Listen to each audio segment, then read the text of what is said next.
और फिर अचानक से एक दिन तुम्हारी बारी आएगी और तुम्हें उस এবার নওরিন আফরোজ পিয়াকে টক্কর দিয়ে স্বামীকে নিয়ে ঘুরতে গেলেন প্রীতি। নওরিন আফরোজ পিয়া বিয়ে করার পর থেকেই তার স্বামী সামিউলের অতীত সম্পর্ক নিয়ে প্রশ্ন উঠেছে। প্রীতি জামানের সাথে মাখো মাখো সম্পর্ক ছিল সামিউলের, এমনকি অনেকেই বলছেন তাদের বিয়েও হয়েছিল, তবে সেই সম্পর্ক একসময় ভেঙে যায়। নওরিন আফরোজ পিয়া বলেন, প্রীতি জামান সামিউলের সাথে চিট করেছে, তাকে ছেড়ে চলে গেছে। প্রীতির জন্য অনেক পাগলামি করেছে সামিউল, কিন্তু সে ফিরে আর আসেনি।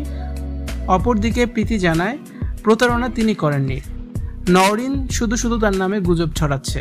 তৃতীয় ব্যক্তি হয়ে তাদের সম্পর্ক নষ্ট করেছিল নওরিন। সব প্রমাণ এখনো তার কাছে আছে, তিনি সবকিছু রেখে দিয়েছেন, যে কোনো সময় তা দেখানোর জন্য তিনি প্রস্তুত। যাই হোক, দুই পক্ষের কাদা ছোড়াছুড়ি চলেছে বেশ কয়েকদিন। তবে বিয়ের পর হুট করেই স্বামীর সাথে নেদারল্যান্ড চলে যান নওরিন। ঘুরতে যাননি, নেদারল্যান্ডে স্থায়ীভাবে চলে গেছেন নওরিন আফরোজ পিয়া।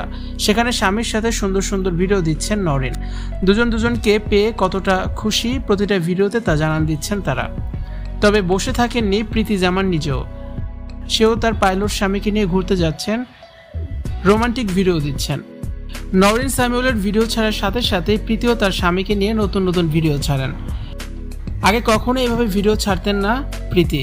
এখন নওরিনকে প্রীতি বোঝাচ্ছেন তিনিও তার স্বামীকে নিয়ে অনেক অনেক বেশি খুশি। সামিউলের সাথে সম্পর্ক ভাঙার পর একবার প্রীতি সামিউলকে নিয়ে বলেছিলেন, আমি তোকে আমার জীবন দিয়েছিলাম, কিন্তু আমি জানতাম না যে তোর বুদ্ধিরও দরকার ছিল। ভিউয়ার্স, প্রীতি নাকি নওরিন, কাকে আপনার কাছে বেশি ভালো লাগে? কমেন্টস করে অবশ্যই জানান, ভিডিওটি শেয়ার করে দিন, আর নতুন নতুন ভিডিও দেখতে অবশ্যই যুক্ত থাকুন।